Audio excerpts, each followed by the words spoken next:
here we are. Here we are. We are over halfway through the book, The Naked Now by Richard Rohr. Learning to see as the mystics see.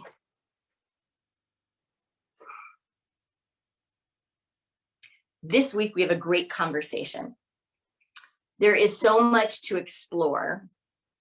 I was struck by one of the passages that Richard Rohr shared, that he essentially talked about some of our symbolism, our religious symbolism, not just in Christianity, but in a broad spectrum of spiritualities that is now seemingly mere decoration. That the symbolism and how we display it maybe started from ideas of spiritual remembrance and spiritual practice. Does anyone have a shirt, a t-shirt, or a sticker, or a piece of jewelry that has a spiritual or religious symbol and you don't even know what it means? Maybe you have a Ganesh, but you don't know the history of Ganesh. Maybe you have the hand, but you don't really know what that means as far as why that is a spiritual symbol in a spiritual practice. Maybe you have a Buddha sitting around your house, but you don't have the familiarity with the teachings of the Buddha and Buddhism.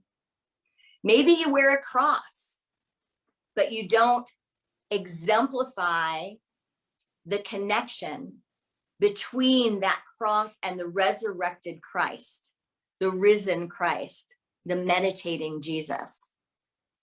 We have a lot of symbols. And Richard Rohr even talks about the third eye symbol, that this was originally a practice of remembering our third eye vision, that, you can take one eye, cover it, take the other eye, cover it. And then in fact, we always have a deeper vision that we don't even see with one eye, that it comes together and we have an expanded perception. But this third eye was really a remembrance of our spiritual vision and our call to apply that vision in our everyday practice. Richard Rohr talks about healthy religion and the depths of suffering. Have you felt like life is full of great love and great suffering? Whether for yourself as an individual or your experience of the world and the human condition and the spiritual condition. Have you felt like life is full of great love and great suffering? Richard Rohr refers to these as the two great doors that we dare not leave closed. The two great doors that we dare not leave closed. What do you think about that? He's telling us not to leave the door to suffering closed. Do you think it's an option? The door is probably going to be there. It's whether or not you're going to bang your head up against it or whether or not you're going to open it up and it's a doorway and we're going to walk through it with a spiritual practice on the spiritual path. Richard Rohr says, until we love and until we suffer, we are all trying to figure out life and death with our minds. But afterward, a larger source opens up within us and we think and feel quite differently.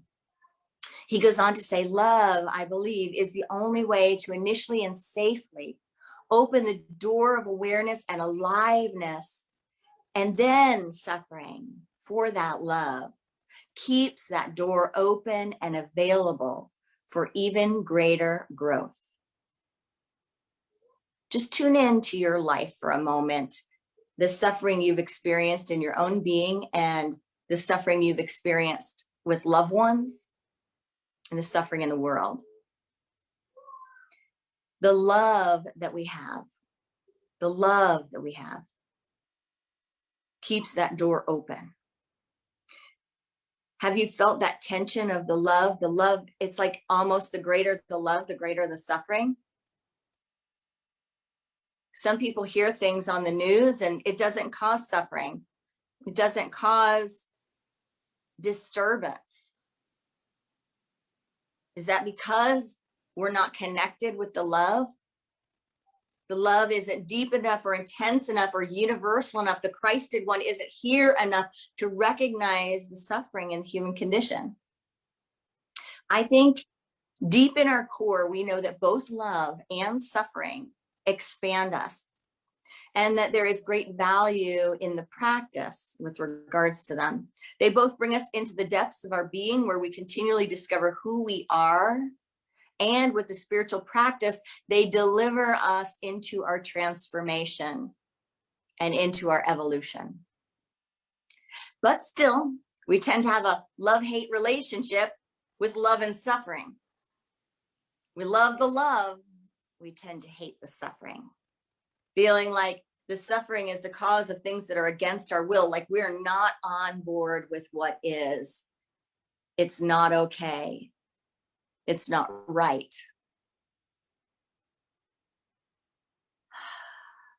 I had someone to the house this week to do a bid on a project, and as we were getting to talking, he shared that he closed down his practice for about a month because he has a health condition and his wife got COVID. And so he had to close down his practice and stay in another place away from her while she was doing her recovery, and what that did with his business and what that did with his family. And then he was just sharing how his wife still has repercussions of that experience, of that illness with COVID.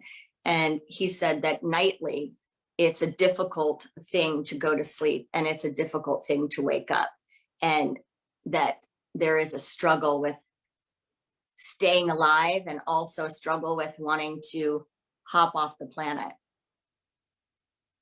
Intense, emotional, raw. So as we got to talking, we continued the conversation more and continued talking about the world around us and what's happening. And he began to share some perspectives that he had that were very, very different from my own, some social political perspectives, and kind of leaned into some silence for me to go,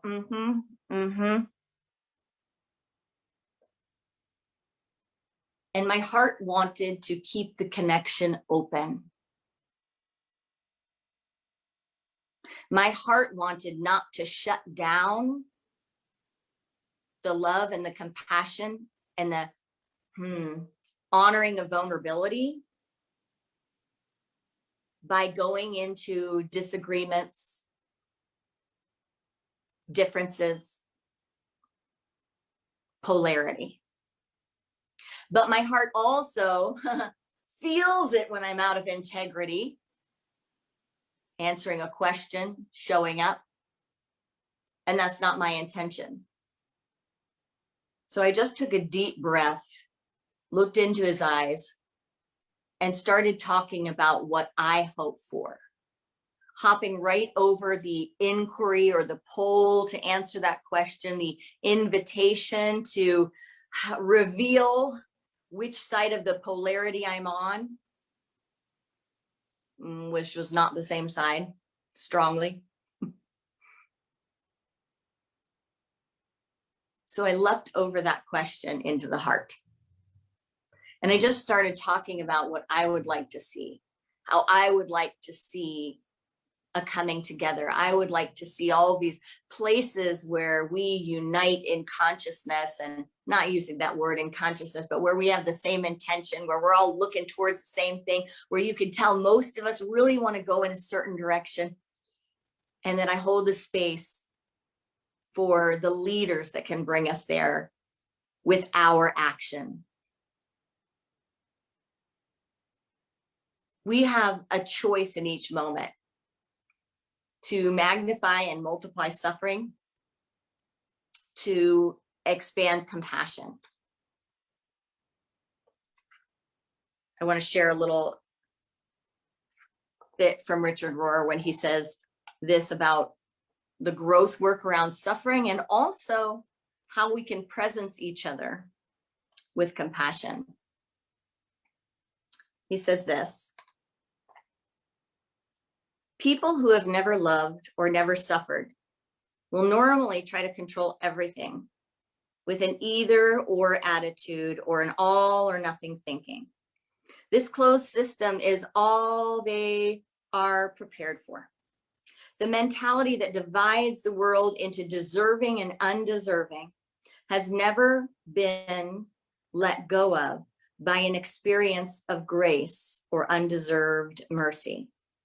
This absence leaves them judgmental, demanding, unforgiving, and weak in empathy and sympathy. They remain inside of the prison of mediocrity, where all has to be deserved.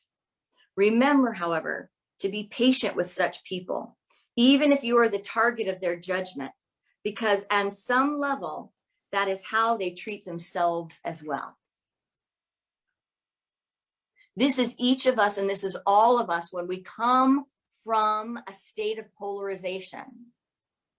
Each one of us, right, has within us that capacity to go down and pull apart or to come together and support.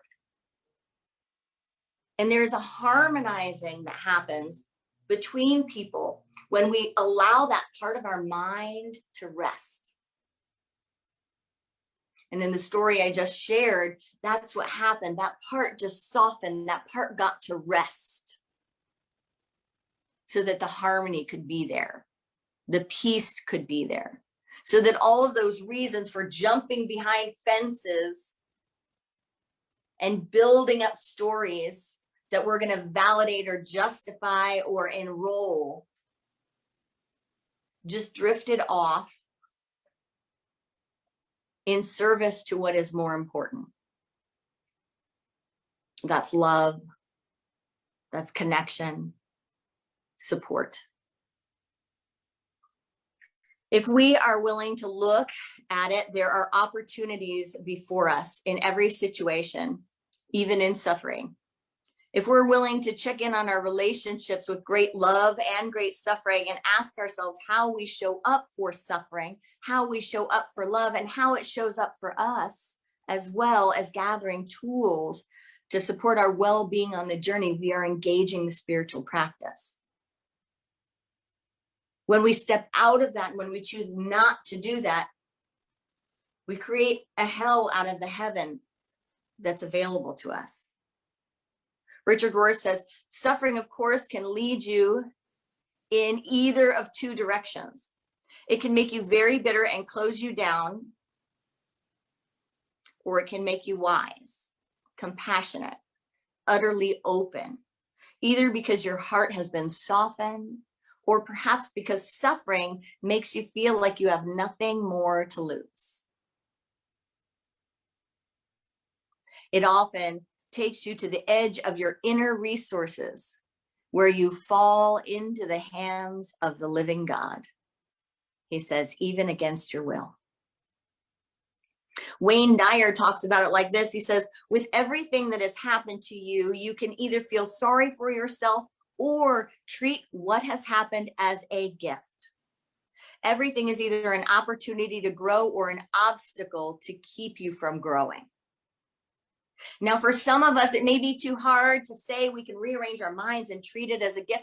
I don't think that's actually something that we have to push ourselves into. I don't think that's something that we create. I think that's something we are delivered to. So if you have found that is a struggle, I invite you to just add some spaciousness to it. Stop trying so hard to see it as a gift and simply allow it to be. Simply be fully present with that side of ourselves that does feel sorry for ourselves. Be fully present to that, but unattached. I was recently in a weekend workshop with Marianne Williamson, and Jan Van Zandt was presenting, and she talked about this idea of suffering. I've shared this before, but she talked about the difference between mourning and grieving. You know, mourning is that initial experience. It's when you get full bodied into it. And grieving is the evolutionary process of being present to loss and the appearance of loss. energy changing forms. So if we can breathe into what has happened around us, what happens within us, and open up to the possibility that there will be a gift in it. I believe the spirit of life, love, and wisdom delivers that gift to us, sometimes in unexpected forms and sometimes in unexpected timelines. But the key piece in Wayne Dyer's teaching there is the idea of an obstacle to keep us from growing. An obstacle to keep us from growing. Are we going to let that happen collectively and individually? What are the obstructions that you experience in your life?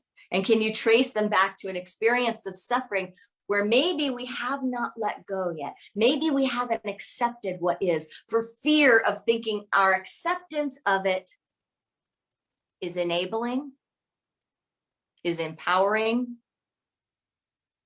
is saying that it's okay. When in fact, our acceptance of it is simply our acceptance of the now moment, our acceptance of what is, our acceptance to get back into the driver's seat and to begin co-creating consciously. Otherwise, we're co-creating because we're always co-creating, but it's unconsciously and it's not always aligned with our intentions. So think about an area of suffering and ask yourself today, will I allow this to be an obstruction?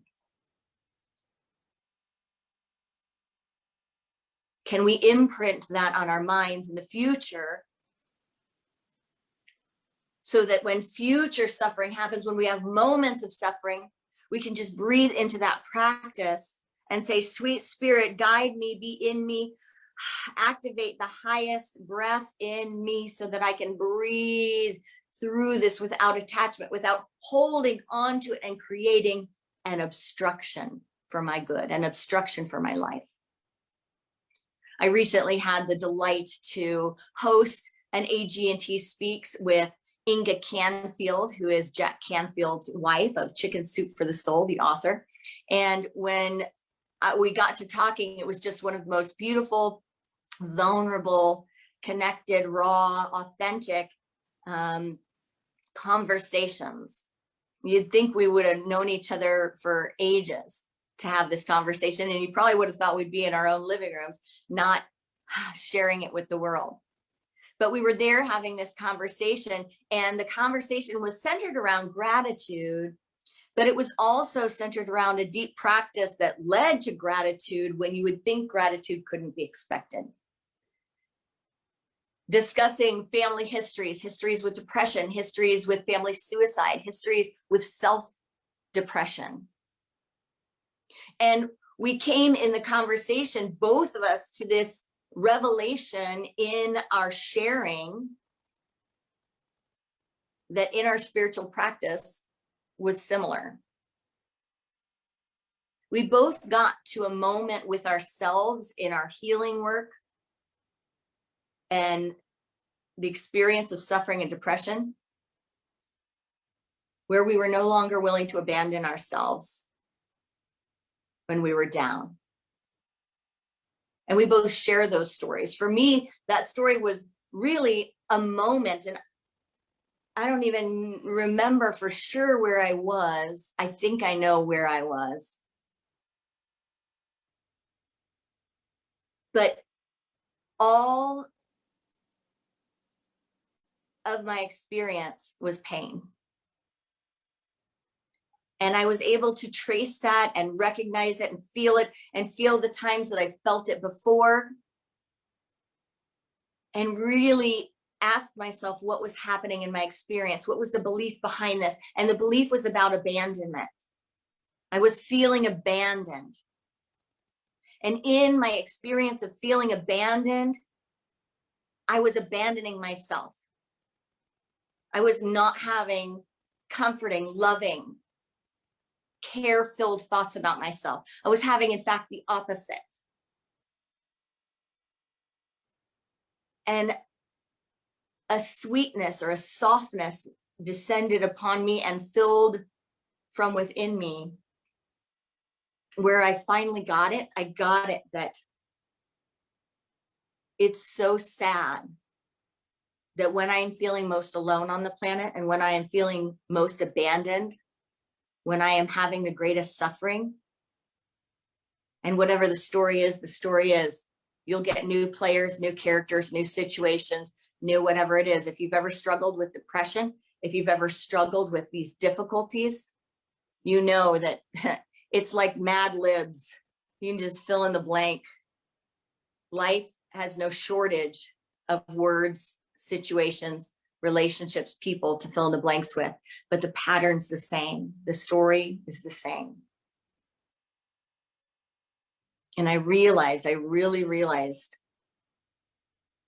that I wanted to be there for me. And I made a commitment in that moment that no matter how much this came up again, the one thing that would be different, the one thing that would change is that the moment I was awake, the moment I was aware, I would be there for myself. And I would not abandon myself. And I had that self-talk conversation. I made that commitment. And it was a turning point. There was a shift. Anyone that's ever struggled with suffering and depression knows you hardly even want to talk about that. You want to knock on wood the second you say there was a shift, because it's like, oh, could it come back in the same way? But when we're changed, we're changed. And it doesn't mean that life doesn't still happen, but something is different. And Inga and I shared that experience. Raw, vulnerable, beautiful. And we shared how that delivered us into a deeper practice of gratitude. Not the gratitude that's just like, la, let me just think of things to be grateful for, because I have to do it, because I got to get out of this mindset before it gets me. No, but a real deep gratitude that just emerges like a plant growing up through a rock and cracking it open.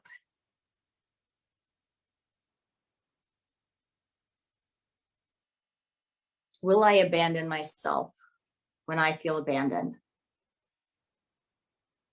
Will I dive into the exploration of learning myself? Will I allow this to be an obstruction? Those were three key questions that I got from that conversation with Inga. Because we're here to feel whole and to bring in our wholeness. We are here to dive deeply into the exploration of learning about ourselves. And that doesn't mean just putting a bunch of labels on ourselves, whether they're medical labels or they're social labels, whatever it is. Those labels, whether they're astrology labels, those labels are only good if they help us understand ourselves and move into the future of our vision and the piece of this now moment that is available to each and every one of us as unique, divine expressions of the light that is spirit. If those bind us and create obstacles, if we hide behind them and they become enabling devices, throw them out.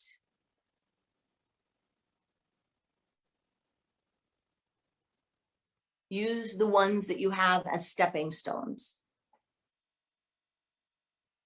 Richard Rohr says, if you do not transform your pain, you will surely transmit it to those around you and even to the next generation.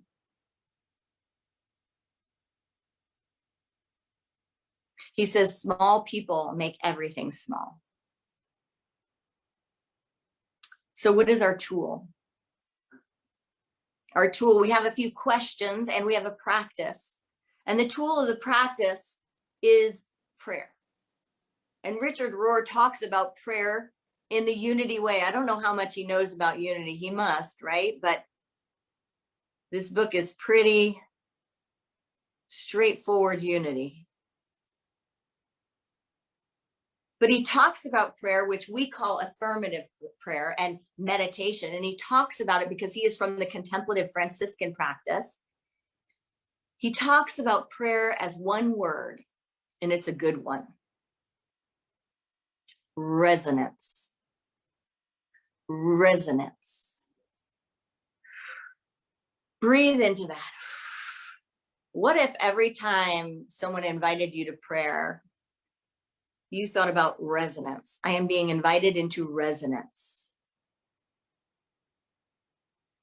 He talked about Teresa of Avila, and he referred to her autobiography, and he said she suffered so much because thinking prayer was presented to her as the only form.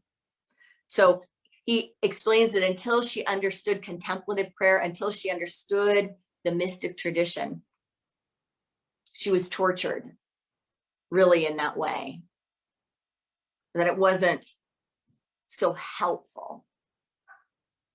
Richard Rohr says prayer is actually setting out a tuning fork. All you can really do in the spiritual life is get tuned to receive the always present message. Once you are tuned, you will receive. And it has nothing to do with worthiness or the group you belong to, but only inner resonance and a capacity for mutuality. The sender is absolutely and always present and broadcasting. The only change is with the receiver station. Prayer is indeed the way to make contact with God, ultimate reality. But it is not an attempt to change God's mind about us or about events. Such attempts are what the secularists make fun of, and rightly so, he says. It is primarily about changing our mind so that things like infinity, mystery, forgiveness can resound within us. Friends, if that is not the definition of New Thought prayer, I don't know what is. We acknowledge that it's not changing God's mind, it's conditioning our minds to get into harmony, to get into alignment with the great all. He says that we must move, and this is the challenge for us today, as individuals and a collective, we must move from a belief-based religion to a practice-based religion, or little will change. The move from belief-based to practice-based, or little will change. He says that immediate, unmediated contact with the moment is the clearest path to divine union. Naked, undefended, and non-dual presence has the best chance of encountering the real presence. One of my colleagues, and as far as his writings go, a spiritual mentor, is Matt Licata. And he says this. He said, true healing is not a state where we become liberated from feeling, but freer and flexible to experience it more fully. It is the willingness to make a journey into the darker, deeper, more complex, and more nuanced dimensions of the psychic spectrum, to touch the fullness of what it means to have taken birth here, to allow in the implications of this, and to use these discoveries to connect with others. Transformed people transform people. Welcome to our transformation. Namaste.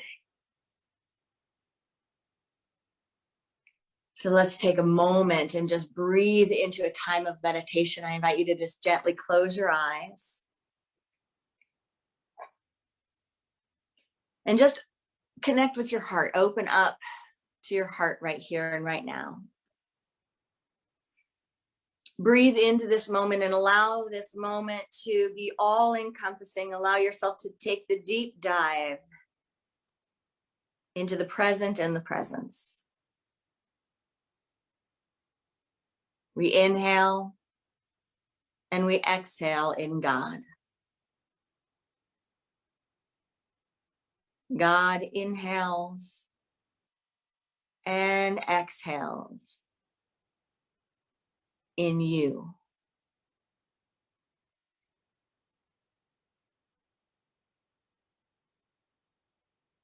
The master teacher taught in parables and often gave us words that leapt beyond the thinking of the time and beyond dualism.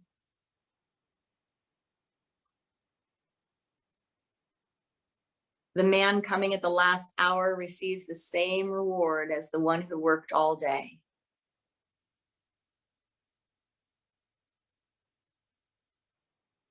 We breathe into that thought.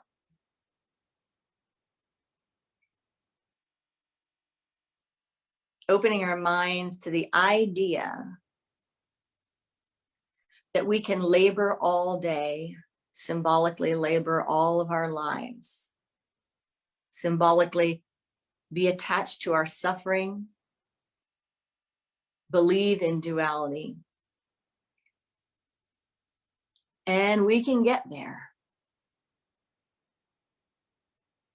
Or we can recognize that there is right here, right now. That coming in the last hour and receiving the same reward is about being present in this now moment. Present with allowing, present with non-resistance. Present to the love and the suffering in life, and letting them both be in the blessed space of our minds as the yin and the yang and the creative force of co-creation.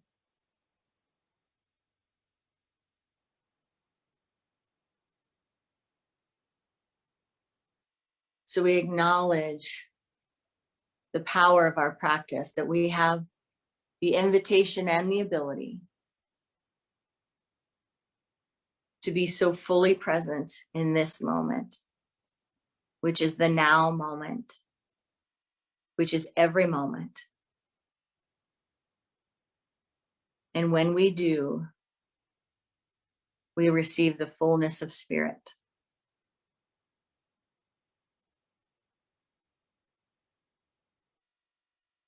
So as we inhale and exhale, we take this practice of this moment and we make a new commitment to ourselves in the silence.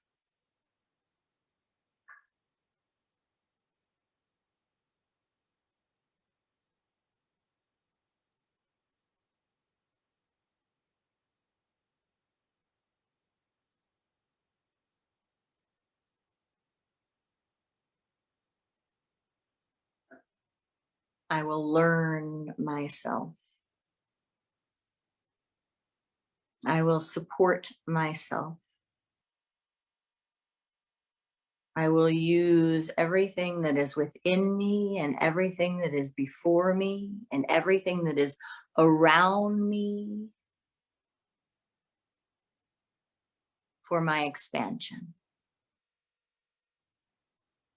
and dedicate it to the greater good.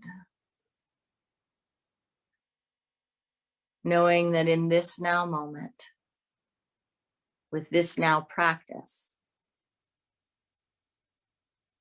I am honoring those who came before me and blessing those who come after me.